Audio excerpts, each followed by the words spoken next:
조 바이든 대통령과 블라디미르 푸친 러시아 대통령의 첫 정상회담이 오늘 스위스 제네바에서 열렸습니다. 푸친 대통령은 이례적으로 회담장에 일찍 도착해 예정됐던 정상회담은 지체 없이 진행됐습니다. 회담장에 자리한 두 정상은 서로 덕담으로 회담을 시작했습니다.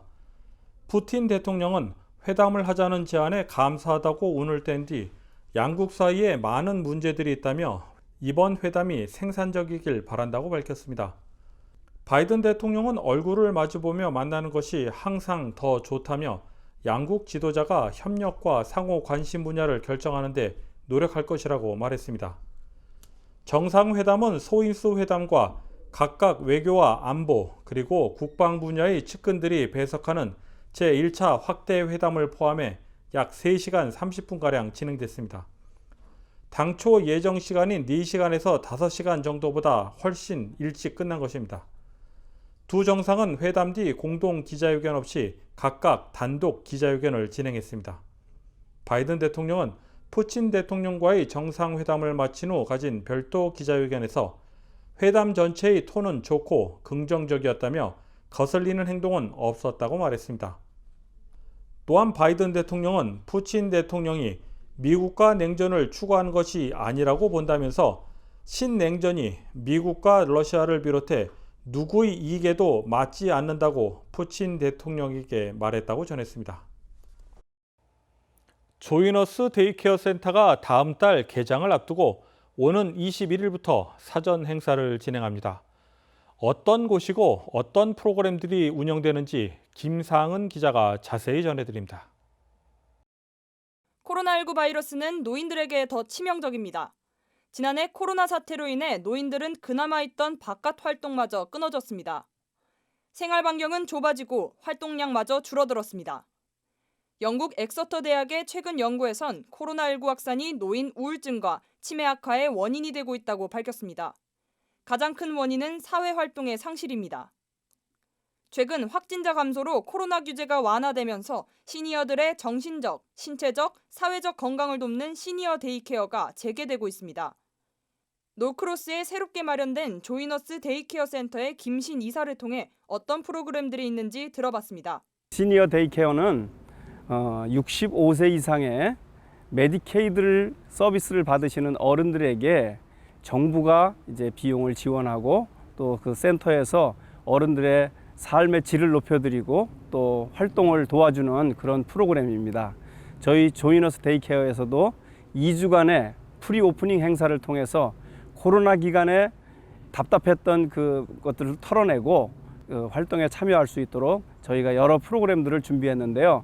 라인 댄스, 그다음에 건강 체조, 또 재미있는 뉴스, 선물도 받으실 수 있는 빙고 게임, 여러 가지 다양한 프로그램들을 준비하고 2주 동안 저희들이 진행할 예정입니다.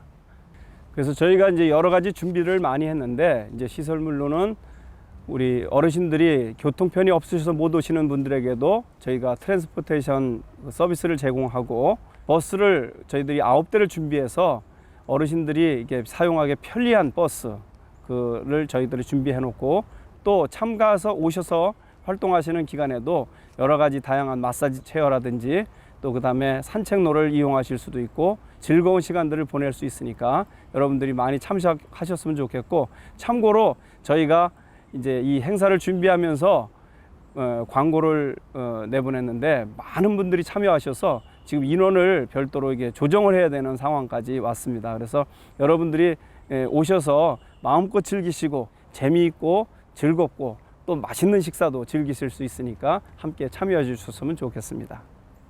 조이너스 데이케어는 6월 21일부터 7월 2일까지 2주 동안 프리오픈 행사를 진행합니다.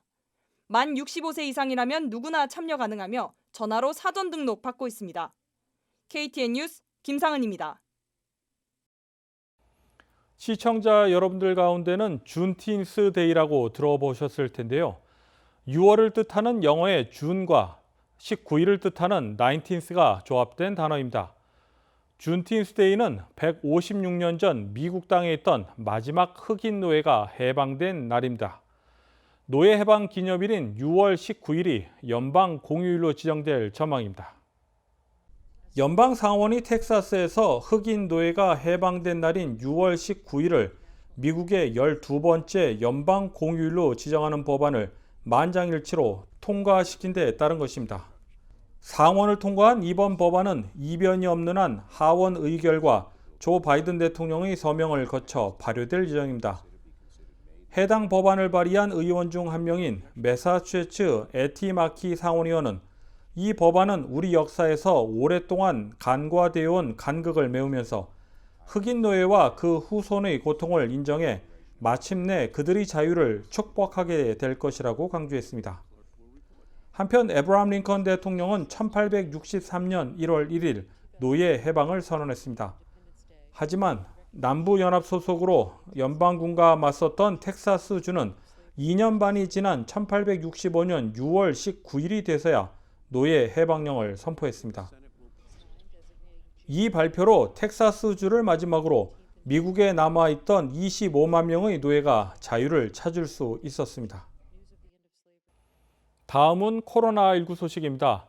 연방질병통제예방센터 CDC가 인도에서 처음 발견된 코로나19 변이 바이러스 델타 변이를 관심에서 우려로 격상했습니다. CDC는 델타 변이가 전파력이 더 높고 백신 접종 뒤 예방 효과가 떨어질 가능성이 있는 것으로 나타났다며 이같이 지정했습니다. 미국에서는 신규 확진자의 10% 정도가 델타 변이에 속하지만 7일에서 10일마다 2배로 늘고 있어 3주 후면 이 변이 바이러스가 지배적 위치에 올라설 것이라는 전망도 나왔습니다. 오늘의 코로나19 현황을 김상은 기자가 종합했습니다. 6월 16일 오후 2시 50분 기준 미국 내 코로나19 누적 확진 환자는 3,435만 3,802명, 누적 사망자는 61만 5,404명입니다. 어제 하루 동안 신규 확진 환자는 11,963명 늘었고 신규 사망자는 403명 증가했습니다. 주별 누적 확진 환자는 캘리포니아, 텍사스, 플로리다, 뉴욕, 일리노이 순으로 많습니다. 주별 누적 사망자는 캘리포니아, 뉴욕, 텍사스, 플로리다, 펜실베니아 순으로 많습니다. 다음은 조지아주 코로나19 현황입니다. 오후 2시 50분 집계에 따르면 조지아주의 누적 확진 환자는 90만 67명, 누적 사망자는 18,348명으로 집계됐습니다.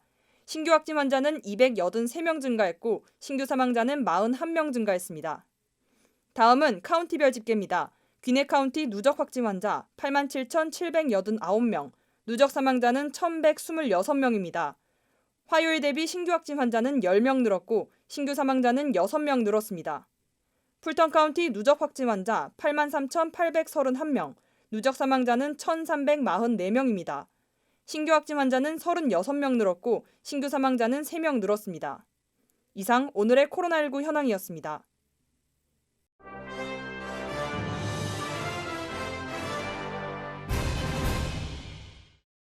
조 바이든 대통령이 스리랑카 미국 대사에 한인 줄리 지윤 정 국무부 차관보 대행을 낙점했다고 백악관이 밝혔습니다. 이에 따라 성 김 인도네시아 대사와 유리 김 알바니아 대사에 이어 세 번째 한인 미국 대사가 탄생하게 됐습니다. 줄리 지윤 정 지명자는 국무부 일본 과장과 캄보디아 주재 미국 대사관 차석 대사 등을 지낸 직업 외교관입니다. 정 지명자는 서울에서 태어나 가족과 미국으로 이민했으며 UC 샌디에고를 나와 콜롬비아대에서 석사를 취득한 뒤 1996년부터 외교관으로 일해왔습니다. 국무부 한국과에서 한반도 에너지개발기구 KEDO를 담당할 때는 북한을 여러 차례 방문했던 것으로 알려졌습니다. 도널드 트럼프 전 대통령은 화요일 성명에서 그렉 에버 텍사스 주지사로부터 오는 30일 텍사스의 남부 국경선을 방문해달라는 초청을 수락했다고 밝혔습니다. 이어 트럼프는 성명에서 바이든 행정부는 나로부터 미국 역사상 가장 강력하고 안전하며 가장 확고한 국경을 물려받았지만 불과 몇 주 만에 미국 역사상 최악의 국경 위기로 바꿔놓았습니다. 그곳은 완전히 재난 지역입니다라고 덧붙였습니다. 에버트 주지사는 지난 목요일 텍사스 스스로 문제를 해결하고 멕시코로부터 오는 이주자들의 유입을 막기 위해 국경벽을 건설할 것이라고 발표했습니다. 최근 영국은 전체 성인 인구의 80% 정도가 이미 코로나19 백신 1차 접종을 마친 상태입니다. 그러나 델타 변이 바이러스의 확산으로 신규 확진자가 계속 하루 7,000명 이상 나오고 있습니다. 다만 사망자 숫자는 크게 줄어 5월 이후로는 꾸준히 10명대를 기록하는 등 백신의 효과도 분명하다는 분석입니다. 한편 유럽연합 EU는 다음 달 1일부터 모든 회원국에 코로나19 백신 여권을 도입하는 방안을 최종 승인했습니다. 백신 여권은 백신 접종을 증명하는 디지털 인증서로 접종자와 함께 코로나19에 감염됐다가 회복된 사람, 검사 결과 음성이 나온 사람에게도 발급됩니다. 다수 EU 회원국들은 백신 여권 소지자에게 격리와 의무 검사를 면제하겠다는 입장을 밝힌 만큼 이번 여권 도입으로 여름 휴가철 여행객들의 이동이 한결 쉬워질 전망입니다. 이상으로 6월 16일 KTN 뉴스를 모두 마칩니다. 시청해주신 여러분 고맙습니다.